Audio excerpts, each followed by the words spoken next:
نحمدہ ونصلی ونسلم علی رسولہ الکریم۔ شیخ الاسلام حضرت بہاؤالدین زکریا ملتانی رحمۃ اللہ تعالی علیہ نے درویشی کے 70,000 علوم طے کر کے ان پر اپنے عمل کو حد کمال تک پہنچا دیا تھا، اور آپ رحمۃ اللہ تعالی علیہ کو اتنی روحانی قوت حاصل ہو چکی تھی کہ اگر آسمان کی جانب نظر اٹھاتے تو عظمت عظیم بے حجاب مشاہدہ کر دے، اور اگر زمین پر نظر کرتے تو تحت الثری تک کی چیزیں دکھائی دینے لگتی۔ بھائی ہما وہ بارہا فرماتے تھے کہ درویشی کا مرتبہ اس سے بھی ارفع و اعلیٰ ہے۔ شیخ الاسلام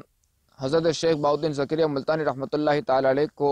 والدین کی طرف سے بہت بڑا خزانہ اور اراضی یعنی زمین جو ہے وہ وراثت میں ملی تھی۔ آپ رحمۃ اللہ تعالی علیہ نے تجارت اور زراعت کو اپنایا، اور آپ رحمۃ اللہ تعالی علیہ کا سامان تجارت سکھر، بھکر، ٹھٹھا،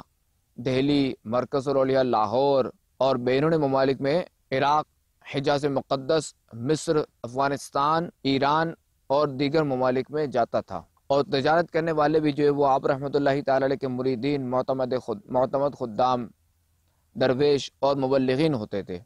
اور ان سب کو مبلغین کی طرح خاص ہدایت تھی کہ مال جو ہے وہ کم نفع پر بیچو اور دیانتداری کے ساتھ معاملہ کرو، اور اس تجارت سے لاکھوں لاکھ آمدن ہوتی جو خالصتاً تبلیغ دین میں خرچ ہوتی، اور زرعی اراضی سے آنے والی فصلوں اور ان کی آمدن بھی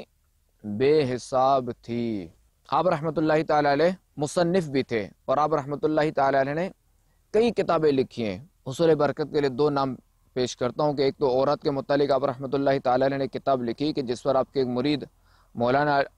علی بن احمد غوری رحمۃ اللہ تعالی علیہ نے کنز العباد کے نام سے اس کی مبسوط شرح فرمائی، اور آپ رحمۃ اللہ تعالی علیہ نے ایک کتاب اور ایک جو ہے وہ اعتکاف کے آداب و شرائط پر ایک رسالہ شروط 40 تصنیف فرمایا۔ اللہ تبارک و تعالیٰ کی آپ پر کروڑ رحمتیں ہوں، اور آپ کے صدقے ہماری مغفرت ہو۔ صلو علی الحبیب صلی اللہ تعالی علی محمد صلی اللہ علیہ وسلم۔